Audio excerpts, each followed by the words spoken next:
নমস্কার শ্রোতা বন্ধুরা, আপনারা শুনছেন 91.2 FM রেডিও সুন্দরবন। সাথে আমি আছি আর্জেরিয়া এবং আজ 2 কাপ কফির আড্ডায় আমি চলে এসেছি এক দিদির কাছে।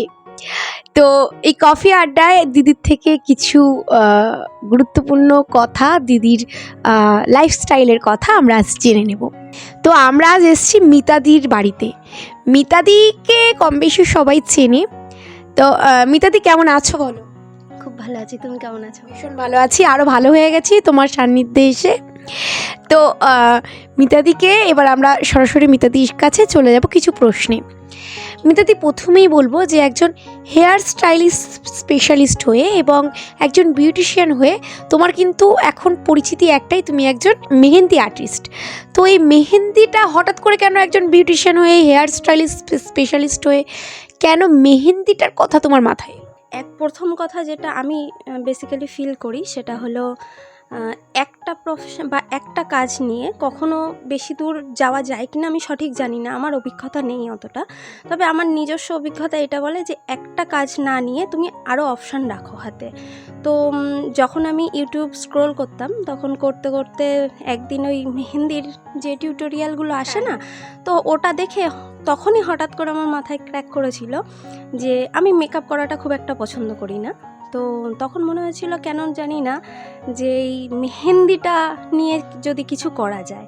তো মেহেন্দি সম্পর্কে আমার কোনো নলেজই ছিল না। তো ওই ফার্স্ট থিঙ্ক আমার মাথায় আসে এবং সেখান থেকেই আর কি পথ চলা শুরু। কত বছর করছো দিদি? এই 4 বছর। 4 বছর। আচ্ছা, তো এই যে মেহেন্দির যেটা জার্নি, তুমি একজন গৃহবধূ, হাউসওয়াইফ, একটা মেয়েও আছে তোমার। তো এই সংসার সামলিয়ে কি করে এই কাজটাকে তুমি টিকিয়ে রেখেছো? নিজের উপর আত্মবিশ্বাস। একদম আত্মবিশ্বাস বন্ধুরা না থাকলে কিন্তু হয় না। তার বড় উদাহরণ আমাদের মিতাদি। আচ্ছা মিতাদি, মেহেন্দি তুমি কেমন চার্জেবল রাখো, মানে কি বেসিক বলতে দুটো কথা বলবো। সেটা হলো একটা নিজের স্বপ্ন আর আরেকটা প্রফেশনাল। তো স্বপ্নটাকে আগে প্রায়োরিটি দিই আমি সব কিছুতেই। যেটা হলো আরও বেশি করে আর কি আমার এই পথ চলাতে মানে সাহায্য করেছে সেটা হলো কিছু মানুষ গরিব, আর্থিক অবস্থা তাদের এতটাই খারাপ আছে, মেয়েদের তাদের হয়তো ইচ্ছা আছে বিয়েতে একটু মেহেন্দি পরে, 2 হাত ভরে মেহেন্দি পরে সাজবে, কিন্তু তারা আর্থিক অভাবের কারণে সেটা করে উঠতে পারে না। তো সেই স্বপ্নটা আমার মানে আছে যে তাদেরকে সার্ভিস ফ্রি অফ কস্টে সেখানে মেহেন্দি পরানো। তো তার একটাই শর্ত যে আমাকে প্রমোট করা। মানে আমি তাদের কাছে একটাই ডিমান্ড রাখি যে আমি তোমাকে ফ্রি অফ কস্ট মেহেন্দি পরিয়ে দেবো তোমার চয়েস অনুযায়ী, কিন্তু আমাকে একটু প্রমোট করে দিতে হবে জাস্ট। হ্যাঁ, দারুণ একটা ব্যাপার কিন্তু বন্ধুরা, যে হ্যাঁ দিদিরও একটা প্রচার হোক, দিদিরও একটা পরিচিতি বাড়ুক, এবং এই যে দিদির উদ্যোগটা, যে নিম্ন মধ্যবিত্ত যারা আছে, যে সব বধূরা, কারণ বিয়েটা দিদি এখন মেহেন্দি ছাড়া যেন ইনকমপ্লিট, কারণ সঙ্গীত মানেই তো মেহেন্দি, তাই না? তো সেখানে দিদি কিন্তু খুব দারুণ একটা উন্নত মানের চিন্তাভাবনা করেছে। অনেক ধন্যবাদ দিদি তোমাকে এর জন্য, এত সুন্দর একটা মানে উদ্যোগ নেওয়ার জন্য, চিন্তা ভাবনা, এত উন্নত একটা চিন্তা ভাবনার জন্য। তো এই মেহেন্দি যে এটা তুমি যে এই পেশাটাকে স্টার্ট করেছো, সব থেকে বেশি সাপোর্ট তুমি কার পেয়েছো? সত্যি কথা বলবো, একদম সত্যি কথা। কারণ না, কারোর পাওনি না। মানে কিভাবে চ্যালেঞ্জিং এর মোকাবিলাটা তুমি করেছো?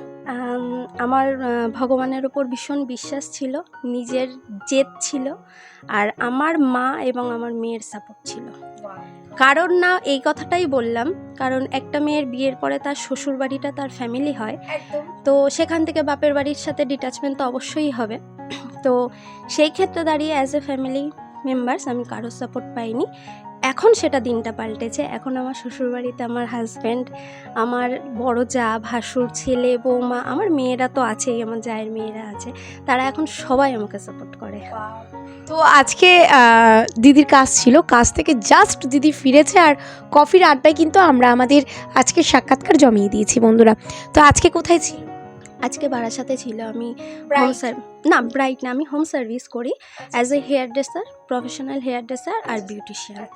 তো কল টাইম আমার সকাল 10টায় ছিল, সেখানে আমি লেট করেছি, যদিও 11টায় গেছি।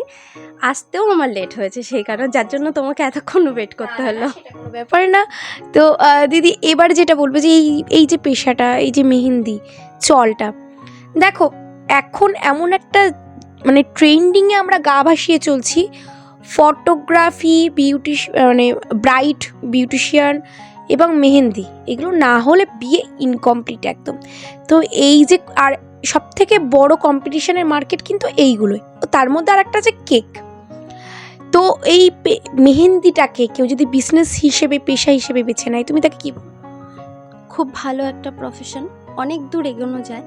অ্যাজ এ আর্টিস্ট, আমি নিজেকে কখনো আর্টিস্ট বলি না, কারণ আমি তার হয়তো কোনো রকম এখনও যোগ্যতা অর্জন করতে পারিনি। তো কেউ যদি প্রপার টার্গেট নিয়ে এটাকে প্রফেশন বানায়, সে অনেক দূর এগোতে পারবে। আর আমি সবসময় চাই প্রতিটা মেয়ে যেন তার নিজের পায়ে দাঁড়ায়, সে যে কোনো ফিল্ডেই হোক না কেন। আচ্ছা দিদি, মেহেন্দি শুনেছি অনেক রকম ভাগ আছে, মানে কালার ওয়াইজ, সেটা যদি একটু ডিটেলসে আমাদেরকে বলো। আচ্ছা, অর্গানিক একটা আছে, আর একটা বাজার মার্কেটিং যেটা পাওয়া যায় সেটা আছে, যেটা কাবেরি পাই, তারপরে তোমার ওই যে চায়না মেহেন্দি যেগুলো পাই। তো আমি একটা কথা বলবো, বাইরে বাজার চলতি যে মেহেন্দিগুলো, সেগুলো না করাই ভালো, কারণ ইনফেকশনের একটা ভয় থাকে আমাদের।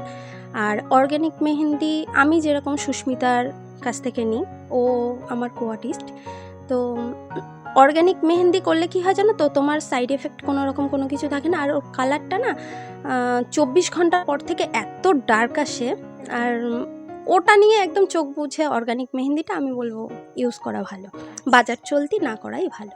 আচ্ছা, তো এবারে তুমি একটা কথা বলো, যখন আজ থেকে 4 বছর আগে যখন তুমি শুরু করেছিলে মেহেন্দির এটা, তখন মেহেন্দির প্রোডাক্টগুলো এখানে এই টাকিতে কি অ্যাভেলেবেল ছিল, না তোমাকে রীতিমতো বাইরে থেকে গিয়ে আনতে হতো? হ্যাঁ, এটা আমি বারাসাতের থেকে আনতাম। মানে যেহেতু আমি লকডাউনে বাড়ি বসে বসে আমি এটা মানে মাথায় এসেছিল ব্যাপারটা, তো লকডাউনে পারচেস করাটা খুব ডিফিকাল্ট ছিল।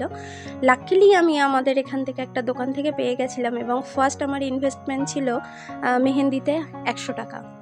তো সেখান থেকে আজকে আমি যখন 10,000 টাকা ইনকাম করি, এটা আমার কাছে বিরাট বড় পাওনা। একদম।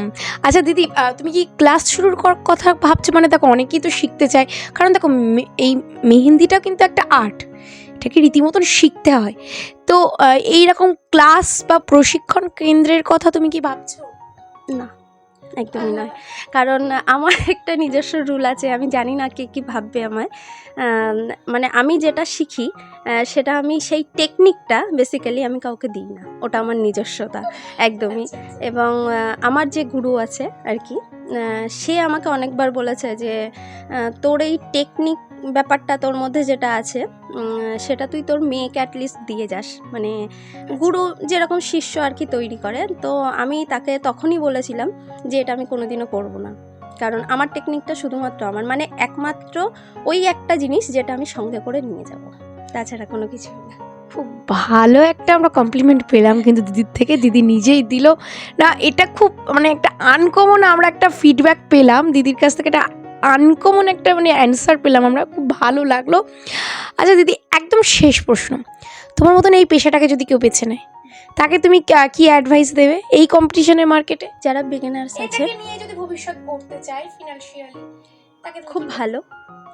শুধু একটাই সাজেশন বলতে পারো দেব, যারা বিগিনার্স আছো তাদেরকে যখন কাস্টমার অ্যাটেন্ড করবে তোমরা, তখন অনেক তোমাকে এই অফারটা আসবে, দিদি একটু কম চার্জ নাও, আমরা তোমাকে ক্লায়েন্ট দেবো।